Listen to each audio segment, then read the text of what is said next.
آج پاکستان کے اندر جہاں پر دیگر مسائل سے پاکستان دو چار ہے، وہیں پر اس وقت حضور نبی کریم صلی اللہ علیہ وسلم کی پاک جماعت حضرات صحابہ کرام کو مسلسل نشانہ پر رکھا گیا۔ صحابہ کرام کی آئے روز توہین اور تکفیر جاری ہے۔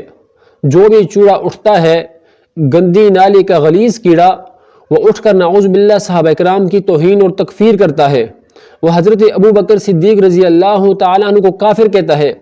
وہ ابو بکر صدیق جس کی صحابیت قرآن سے ثابت ہے، نص قطعی سے، اذ یقول لصاحبہ لا تحزن ان اللہ معنا، وہ ابو بکر جو معنا میں حضور کے ساتھ ہے، وہ ابو بکر جو اذ ہما میں حضور کے ساتھ ہے، اس ابو بکر کو یہ لوگ کافر کہتے ہیں کہ جس ابو بکر نے اس کلمے کی بنیاد ڈالی ہے، جس ابو بکر نے اسلام کی بنیاد ڈالی، اپنا سب کچھ حضور پر قربان کیا، سب کچھ اپنی تجارت چھوڑ کر حضور کے ساتھ لگ گئے۔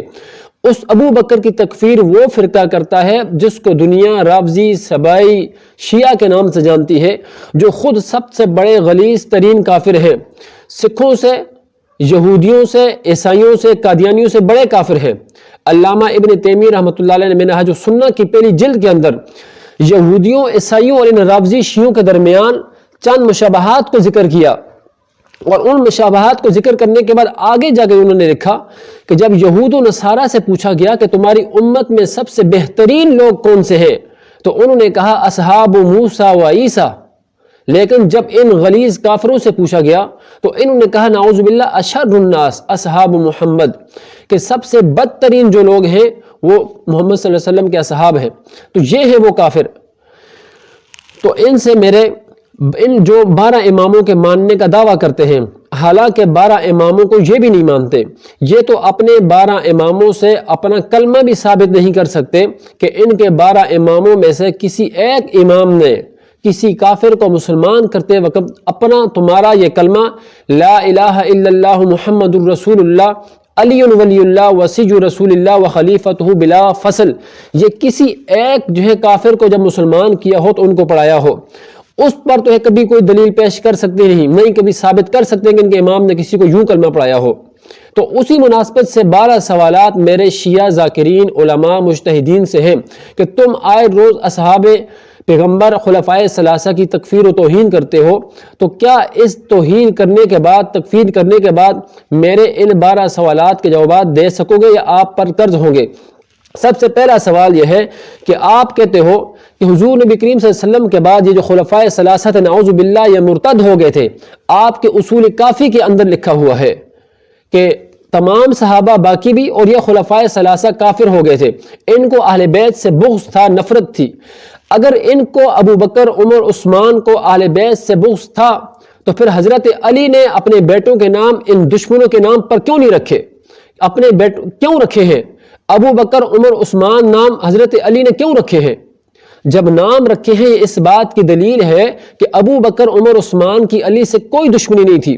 پھر اگلا سوال اگر شہنشاہ نقوی کرے تو کہ انہوں نے کیوں نہیں رکھے؟ پھر تو کتاب آپ کی ہے مربج الذہب، اس کتاب کے اندر موجود ہے حضرت عمر رضی اللہ تعالیٰ اپنی بیٹی کا نام فاطمہ نام رکھا، جو آپ حضرت عمر کو الزام دیتے کہ انہوں نے گھر جلایا، حالانکہ حضرت عمر نے فاطمہ رضی اللہ تعالیٰ کے نام پر اپنی بیٹی کا نام فاطمہ رکھا۔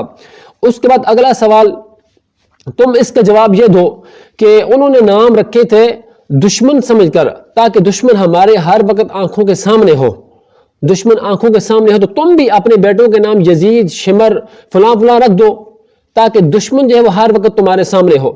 پھر اگر تم کہو کہ نام تو اس لیے رکھے تھے تاکہ نام ابو بکر، عمر، عثمان نام رکھے، اب اس بات کو تمہاری کتابیں بھی مانتی ہیں کہ حضرت علی نے یہ نام رکھے، تو تمہارے مرثیوں کے اندر، تمہارے نوحوں کے اندر یہ 3 نام کیوں نہیں؟ اس کا جواب تمہارے اوپر قرض ہے۔ اس کے بعد اگلا سوال کہ اگر حضور صلی اللہ علیہ وسلم کے بعد نعوذ باللہ حضرات خلفائے ثلاثہ یہ مومن نہیں تھے رہے، کافر تھے، یا اس سے پہلے حضور کے ساتھ بھی جو ہے وہ ایمان لا کر نہیں رہے بلکہ حکومت کی خاطر رہے، حکومت کی لالچ کی خاطر رہے، بلکہ دل سے ایمان نہیں لائے تھے، تو اس وقت حضور علیہ الصلاۃ والسلام نے حضرت ابو بکر اور عمر کی دونوں بیٹیوں کو اپنے نکاح میں کیوں لیا؟ کیا قرآن نے منع نہیں کیا؟ قرآن نے تو روکا ہے کافروں اور مشرکین سے رشتے ناطے کرنے اور دینے سے، تو پھر حضرت ابو بکر اور عمر کی بیٹی سے نکاح حضور نے کیوں کیا؟ اگر خلفائے ثلاثہ مومن نہیں تھے تو پھر نبی علیہ السلام نے اپنی بیٹی کا نکاح، دو بیٹیوں کا نکاح حضرت عثمان سے کیوں کروایا؟ اس سوال کا جواب بھی آپ پہ اوپر قرض ہے۔ اس کے بعد اگلا سوال، آپ کہتے ہو کہ حضرت علی المرتضیٰ اور خلفائے ثلاثہ کے درمیان دشمنی تھی، محبت نہیں تھی، حالانکہ قرآن کہتا ہے کہ صحابہ کے درمیان محبت تھی۔ اذ کنتم اعداء فالف بین قلوبکم فاصبحتم بنعمتہ اخوانا، صحابہ آپس میں بھائی بھائی ہو گئے تھے، قرآن ہمیں بتلاتا ہے۔ اب اس کے بعد اگر عمر اور علی میں دشمنی تھی، ابو بکر اور علی میں دشمنی تھی، تو نبی کریم صلی اللہ علیہ وسلم کے بعد حضرت علی نے اپنی بیٹی ام کلثوم کا نکاح حضرت عمر سے کیوں کروایا؟ یہ تو آپ کی اپنی کتابوں کے اندر لکھا ہوا ہے۔ جب آپ کہتے ہو کہ نکاح کروایا نہیں، اول تو کہتے ہو کروایا نہیں، لیکن جب ہم ثابت کر کے دکھاتے ہیں پھر آپ کہتے ہو کہ زبردستی کر لیا۔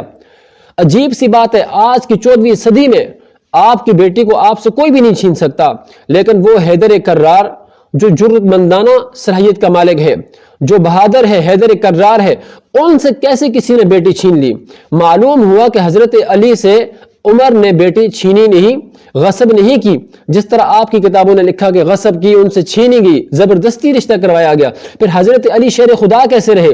جب شیر خدا نہیں رہے تو پھر آپ کس بات کا دعویٰ کرتے ہو کہ حضرت علی شیر خدا ہیں؟ معلوم ہوا کہ چھینی نہیں، زبردستی رشتہ نہیں ہوا، بلکہ حضرت علی نے خود حضرت عمر سے اس حضرت ام کلثوم کا رشتہ کروایا۔ اس کے بعد آگے چوتھا سوال یہ کہ آپ کہتے ہو کہ حضرت ابو بکر، عمر اور عثمان جو ہیں وہ دل سے ایمان نہیں لائے تھے، حضور کے ساتھ دل سے ایمان نہیں لائے تھے، نعوذ باللہ منافق تھے۔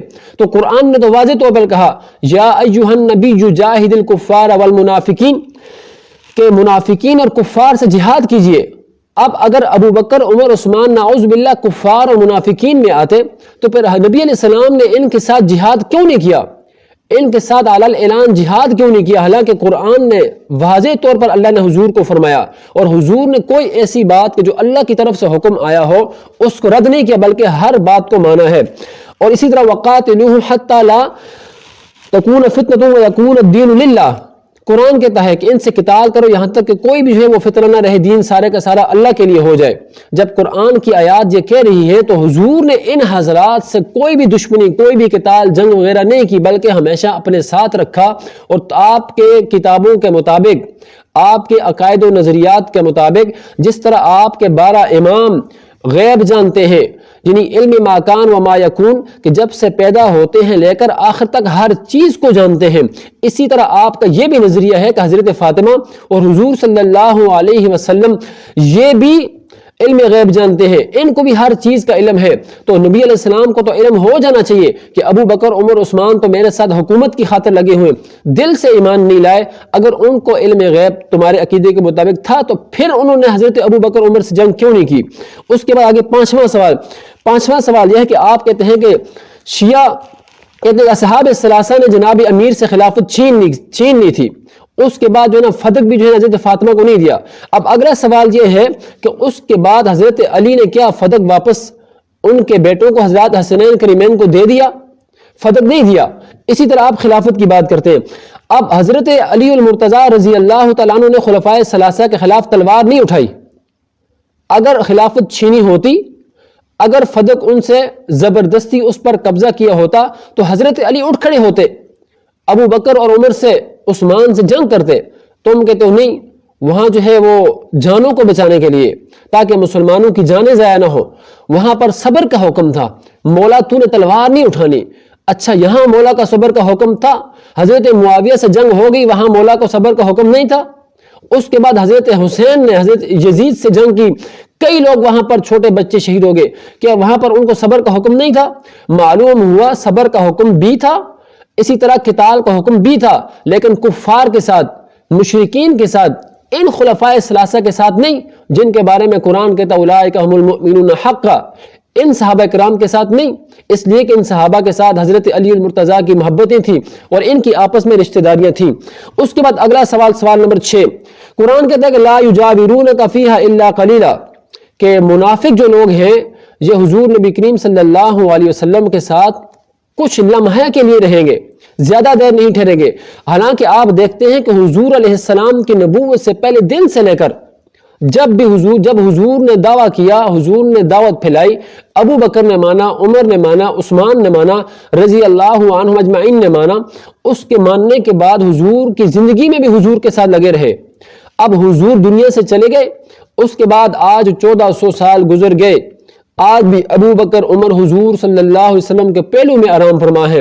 اگر نعوذ باللہ آپ کے عقیدے کے مطابق، آپ کے کفریہ عقیدے کے مطابق یہ منافق یا کافر ہوتے تو آج بھی حضور کے ساتھ وہ کبھی بھی نہ ہوتے۔ اس سوال کا جواب بھی آپ کے اوپر قرض ہے۔ اس کے بعد اگلا سوال نمبر 7، قرآن میں ہے کہ لا تتخذوا عدوی وعدوکم اولیاء، کہ آپ نے میرے اور اپنے دشمنوں کو دوست نہیں بنانا۔ اب آپ کے بقول ابو بکر عمر عثمان تو حضور کے دشمن تھے، وہ تو منافق تھے، نعوذ باللہ وہ تو کافر تھے، تو پھر حضور نے ان کو اپنا دوست و احباب کیوں بنا کے رکھا؟ حضور نے ان کے ساتھ رشتہ داریاں کیوں کی؟ حضور نے ان کی بیٹیوں کو اپنے نکاح میں کیوں لیا؟ حضور نے اپنی 3 بیٹیاں بنو امیہ کو کیوں دی؟ معلوم ہوا یہ محبتیں تھی، دشمنی نہیں تھی۔ خلفائے ثلاثہ مومن تھے، نعوذ باللہ کافر و منافق نہیں تھے، بلکہ کافر اور منافق وہ آپ ہیں جو نعوذ باللہ ان مقدس ہستیوں کے بارے میں ایسے بکواسات کرتے ہیں۔ اس کے بعد آگے 8واں سوال، قرآن کہتا ہے کہ اِنَّا لَنَنْصُرُ رُسُولَنَا وَالَّذِينَ آمَنُوا، کہ ہم نے مدد کی اپنے رسولوں کی، وَالَّذِينَ آمَنُوا، اور ان لوگوں کی جو ایمان والے ہیں۔ اب رسولوں کی مدد کی، ایمان والوں کی مدد کی۔ آپ دیکھ لیں حضور کے جانے کے بعد حضرت ابو بکر صدیق، حضرت عمر، حضرت عثمان کے دور میں اسلام کتنا پھیلتا ہے، کتنی جو ہے فتوحات ملتی ہیں، پورے کی کیسر و کسرا کی حکومتیں، اس سے اور کتنی جو ہے وہ ہزاروں مربع میل پر حکومتیں قائم ہو جاتی ہیں، اسلام پھیل جاتا ہے۔ اگر یہ مومن نہ ہوتے، والذین آمنوا کا مصداق نہ ہوتے، تو کیا ان کو اللہ کی مدد شامل حال ہوتی؟ ان کو مدد شامل حال تھی، تبھی تو انہوں نے اتنی پوری دنیا پر اسلام کا پرچم لہرا دیا، پوری دنیا پر اسلامی حکومت قائم کر دی۔ وہ یہی وجہ تھی کہ اِنَّا لَنَنْصُرُ رُسُولَنَا وَالَّذِينَ آمَنُوا، کہ یہ لوگ ایمان والے تھے۔ آج میں آپ کے سامنے یہ بات پیش کر رہا ہوں، یہ ایمان والے تھے۔ ابو بکر عمر عثمان کے ایمان پر دلیل دیتا ہوں، لیکن آپ سب سے بڑے وہ غلیظ ترین شیعہ کافر ہیں جو آپ اپنے ایمان کو ثابت کرنے کے لیے سامنے نہیں بیٹھتے، ورنہ آپ کے اسی حق الیقین سے، اسی اصول کافی سے اگر آپ کا کفر ثابت نہ کریں، آپ ہمیں جو سزا دو وہ ہمیں منظور ہے، لیکن آپ اگر اپنے باروے کو مانتے ہو، اگر آپ اس کے بارے میں عجل عجل عجل کہتے ہو، آجا آجا آجا، پتہ نہیں آئے گا نہیں آئے گا، لیکن کبھی بھی نہیں آئے گا وہ، اس لیے کہ جب ہے نہیں تو آئے گا کہاں سے؟ کبھی نہیں آئے گا۔ لیکن آپ تو آ جاؤ، ہم آپ کو کہتے ہیں عجل عجل، آپ آ جاؤ، آپ تو آ کر اپنے ایمان پر بات کرو، لیکن آپ نہیں آؤ گے۔ جب آپ نہیں آ رہے تو تمہارا وہ والا عجل کبھی بھی نہیں آئے گا۔ اس کے بعد اگلا سوال آپ سے یہ ہے کہ اگر خلافت اصحاب ثلاثہ کا حق نہ تھی تو اس کے بعد حضرت عمر رضی اللہ عنہ کے دور میں حضرت شہر بانو جو بنت زرد دختر شاہ فارس جو غنیمت میں مقید ہو کر آئی تھی، تو حضرت عمر رضی اللہ تعالی حضرت حسین کو دے دی۔ اب عمر تو مسلمان نہیں ہے تمہارے بقول، عمر تو ایمان نہیں لائے تمہارے بقول، تو حضرت حسین نے اس کو کیسے قبول کیا؟ کیا یہ مال غنیمت حلال تھا؟ جب حلال نہیں تو پھر حرام چیز کو قبول کیوں کیا؟ حرام چیز کو قبول کرنا آپ کے بقول جو آپ حضرت حسین کو معصوم عن الخطا مانتے ہیں، ان کی عصمت کے منافی ہے۔ معلوم ہوا عمر مومن تھا، تم کافر ہو۔ اگلی بات، سوال نمبر 10، آپ کہتے ہو کہ متع جو ہے وہ بہت بڑا ثواب ہے۔ یہ منہج الصادقین کے اندر لکھا ہوا ہے کہ جو 1 مرتبہ متع کرے، 2 مرتبہ متع کرے، 3 مرتبہ متع کرے، 4 مرتبہ متع کرے، ان کا درجہ الگ ترتیب حسین، حسن، حضرت علی اسی طرح ان کے برابر ہو جاتا ہے۔ اب سوال یہ پیدا ہوتا ہے کہ آپ کے نزدیک اس کی اتنی جو ہے وہ فضیلت ہے کہ جب کوئی مرد اور عورت متع کرتے ہیں تو اس کے بعد غسل کرتے ہیں تو ہر ایک قطرے سے 70 فرشتے پیدا ہوتے ہیں جو ان کے لیے قیامت تک استغفار کرتے ہیں۔ اب سوال یہ ہے کہ کیا اس کار ثواب سے تمہارے 12 امام بھی مستفید ہوئے؟ کیا آپ کے 12 اماموں نے بھی متع کیا؟ آپ کی کتابوں میں تو یہ بات نہیں ملتی کہ تمہارے 12 اماموں نے بھی متع کیا ہو۔ کیا وہ اس ثواب سے محروم رہ گئے جب انہوں نے متع نہیں کیا؟ تو معلوم ہوا متع اسلام میں نہیں، جب تھا تو تھا، جب منسوخ ہو گیا اس کے بعد متع کی کوئی بھی وہ نہیں۔ یہ سوال بھی آپ پر قرض ہے کہ آپ کے 12 اماموں میں سے آپ کا آخری امام جو آدھا ہے، آیا اور پھر چلا گیا، پھر آیا پھر چلا گیا ہمیشہ کے لیے اور اب کبھی بھی نہیں آئے گا، وہ اس تک تو ثابت کر دو کہ کسی ایک نے متع کیا ہو۔ آپ کی کتب سے یہ بات بھی ثابت نہیں، یہ سوال بھی آپ کے ذمہ قرض ہے۔ آگے 11واں سوال یہ ہے کہ کتب شیعہ سے ثابت ہے کہ حضرت علی مرتضیٰ کے 3 فرزند تھے، ابو بکر، عمر، عثمان۔ اب یہ 3 نام ہیں، جس طرح آپ باقی 72 شہداء جو آپ بتاتے ہیں کربلا کے، ان کے نام مرثیوں میں مختلف نوحوں میں پڑھتے ہو، کیا کسی ایک نوحے میں، ایک مرثیے میں ابو بکر نام ہے؟ کسی ایک مرثیے میں عمر عثمان نام ہے؟ نہیں ہے۔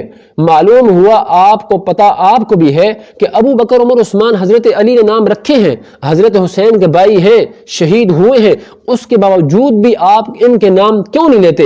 آپ کا ان کا نام نہ لینا اس بات کی دلیل ہے کہ آپ کو دشمنی ابو بکر اور عمر، عثمان و علی سے ہے اور بغیر کسی دلیل کے ہے۔ اس کے بعد آگے 12واں سوال یہ ہے کہ حضرت علی المرتضیٰ آپ کے بقول آپ کی کتابوں کے کہ نبی حضرت ابو بکر، عمر وغیرہ کے پاس قرآن لے کر آئے، ان نے قرآن کو رد کر دیا کہ ہمیں اس قرآن کی ضرورت نہیں ہے۔ اس کے بعد حضرت علی المرتضیٰ رضی اللہ تعالیٰ اس قرآن کو واپس لے کر گئے اور کہا اس قرآن کو اس کے بعد کوئی بھی نہیں دیکھے گا حتیٰ یہاں تک کہ قام القائم کے الفاظ ہیں، جہاں تک کہ تمہارا 12واں نہیں آئے گا۔ اب 12واں امام آئے گا تو وہ اصلی قرآن لے کر آئے گا۔ اب سوال یہ ہے کہ وہ جو قرآن حضرت علی نے لایا تھا کیا وہ قابل ہدایت تھا یا نہیں تھا؟ کیا اس قرآن سے ہدایت حاصل کی جا سکتی تھی یا نہیں؟ اگر نہیں تو پھر تو آپ کی عقیدہ ہی عجیب سا ہے کہ حضرت علی نے قرآن جمع کیوں کیا؟ پھر اگر وہ قابل ہدایت تھا وہی قرآن ٹھیک تھا، یہ قرآن آپ کے عقیدے کے بقول جس طرح ٹھیک نہیں، تو آپ کا وہ قرآن حضرت علی سے لے کر آج تک غائب ہے، 12ویں امام کے پاس ہے۔ اب اس قرآن سے ہدایت کیسے حاصل کر رہے ہو تم؟ ظاہر آپ تو خود پتہ بھی نہیں، آپ کو دن رات عجل عجل کی ضربیں لگا رہے ہو، آ جا کبھی تو آ جا، لیکن وہ آئے گا پھر بھی نہیں۔ تو وہ قرآن جو 12ویں کے پاس ہے اس سے ہدایت ممکن نہیں، تو اس کا پھر سب سے بڑا مجرم کون ہوا؟ آپ کے عقیدے کے مطابق نعوذ باللہ حضرت علی ہوئے یا پھر آپ کا 12واں امام ہوا؟ کہ جو کتاب جو قرآن اللہ تعالیٰ نے اتاری اس لیے تھی کہ مومن مسلمان لوگ جو ہیں کفار اس قرآن کے ذریعے ایمان لے آئیں، مومن اس قرآن کے ذریعے اپنی زندگی کو اچھے طریقے سے بسر کر سکیں، تو آپ کے عقیدے کے مطابق تو قرآن جو ہدایت کے سرچشمے وہ تو 12ویں امام کے پاس غار کے اندر ہے۔ جب غار کے اندر ہے تو پھر رہنمائی قرآن سے کیسے مل سکتی ہے؟ اسی طرح آپ کا نظریہ ہے کہ کان الناس اہل ردۃ بعد وفات النبی الا ثلاثہ، کہ حضور علیہ السلام کے انتقال کے بعد تمام کے تمام صحابہ مرتد ہو گئے تھے سوائے 3 کے۔ اب آپ کے بقول اللہ تعالیٰ نے جو حضور کو تمام انبیاء کے بعد بھیجا، قرآن دے کر بھیجا، اتنا سب کچھ کرنے کے بعد کیا وہ صرف 3 لوگوں کے لیے؟ کیا نبی علیہ السلام حضرت موسیٰ سے کم ہے فضیلت میں، علم میں کم ہے، باقی انبیاء سے مرتبے میں کم ہے کہ ان کے ماننے والے تو بہت زیادہ، اور نبی علیہ السلام کے ماننے والے صرف 3، اور ان تینوں نے ہی صرف اتفاق کیا حضرت علی کی خلافت پر؟ تو پھر حضرت علی کو امیر المومنین تو نہیں کہنا چاہیے، کیونکہ 3 لوگوں نے اتفاق کر لیا تمہارے بقول خلافت پر اجماع کر لیا۔ تو یہ 12 سوالات نمبر وار ہیں آپ پر، اور یہ آپ پر قرض ہے، کسی ایک ذاکر کے لیے نہیں۔ کوئی بھی ذاکر ہو، کراچی کا شہنشاہ نقوی میراثی ہو یا باقی جو بھی ان کی عوام کوئی بھی ہو، یہ 12 سوالات ان پر قرض ہیں کہ وہ ان کے جوابات، اگر آپ اپنی کسی حلالی ماں باپ کے ہو، اگرچہ ہو تو نہیں، اس میں کوئی شک بھی نہیں، اس لیے کہ صحابہ کرام پر بھونکنے والا، صحابہ کرام کی تکفیر کرنے والا کبھی اپنے حلالی نطفے کو ہو نہیں سکتا، اس کی ماں نیک ہو نہیں سکتی، وہ ایک باپ کو ہو نہیں سکتا، ضرور وہ کسی متع خانے سے ہو کر آئی ہوگی، اور اس سے پیدا ہونے والا یا گندا غلیظ کیڑا ذاکر جو صحابہ پر بھونکتا ہے یہی ہوگا، لیکن انشاءاللہ آپ کبھی ان سوالوں کے جوابات نہیں دے سکیں گے۔